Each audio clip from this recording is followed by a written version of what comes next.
നിങ്ങളത് എവിടെയാടാ? ഇടത്തോട്ട് നോക്കിയാൽ ഒരു സർപ്രൈസ് കാണാം. ഇന്നെങ്ങോട്ട്? ഇന്നലെ റീൽ അയച്ചില്ലേ? ഓ അങ്ങാട്ട്. ഇവിടെ എന്താ കഴിക്കാൻ? എന്തൊക്കെയുണ്ട്? വീട്ടിലെ ഊണ്. അത് വീട്ടിൽ നിന്നാ പോരെ. അതല്ല ഇന്നലെ റീൽ ഇട്ട ഐറ്റം. ഓ ചാച്ചി. ചാച്ചിയാ? ചക്കിലാട്ടിയ ചിക്കൻ. ചക്കിലാട്ടി എണ്ണയില്ലേ? അത് വേ, ഇത് റേ. അത് കൂടെ കഴിക്കാൻ എന്തുണ്ട്? മോപ്പേ. മോപ്പയാ? മുരിഞ്ഞ പൊറോട്ട. 3 സെറ്റ് മോപ്പേ. ഓക്കെ. നിനക്ക് സ്ഥിര വരുമാനം വല്ലതും ഉണ്ടോ? സ്ഥിര വരുമാനം പോയിട്ട് എനിക്കൊരു ഇടവരുമാനം പോലും ഇല്ല. താങ്കൾക്കോ? ഇന്നേ വരെ ഈ പോക്കറ്റിൽ ഈ കൈയല്ലാതെ വേറൊന്നും കേറിയിട്ടില്ല. എന്നാൽ ഈ തിന്നാൻ നേരത്ത് മാത്രം ഈ പൈസ ഇതോടെ വരുന്നു. 100% നീതി പുലർത്തുന്ന ന്യായമാണ് നീ ഇപ്പൊ ന്യായീകരിച്ചത്. നാക്ക് 4 കണ്ടായിട്ട് അകത്തോട്ട് പോയി. ഇനി വരും കാലങ്ങളിൽ എന്തൊക്കെ വരും ആലോചിക്കാണ്. ഷവർമ്മ തനിയെ ഉരുണ്ടൊന്ന് വായിരിക്കുന്ന ആലോചിക്കാണ്.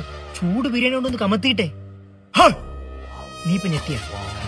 അതാണ് ഞെട്ടിക്കൽ ബിരിയാണി. ഇവന്മാര് നാളെ സമയത്ത് പൊരിച്ച കോഴി എടുത്തറിഞ്ഞിട്ട് കുനിഞ്ഞ് കടിക്കാൻ പറയില്ലെന്ന് ആര് കണ്ട്? എടാ, ഒരുത്ത എന്തെങ്കിലും തിന്നണമെന്ന് പറഞ്ഞ് തുനിഞ്ഞിറങ്ങിക്കഴിഞ്ഞാ ഈ ലോകം മൊത്തം അവന്റെ കൂടെ നിൽക്കും. സുഹൃത്തെ, വീട്ടുവായി തരം പറഞ്ഞ ചെളി വരി ഞാൻ വായിടിച്ചിരും. ഉത്തപ്പം വേണോ പിന്നെ ബോണ്ട വേണോ? ഹലോ, എപ്പാ? നോയിക്കോളണേ. ശരി.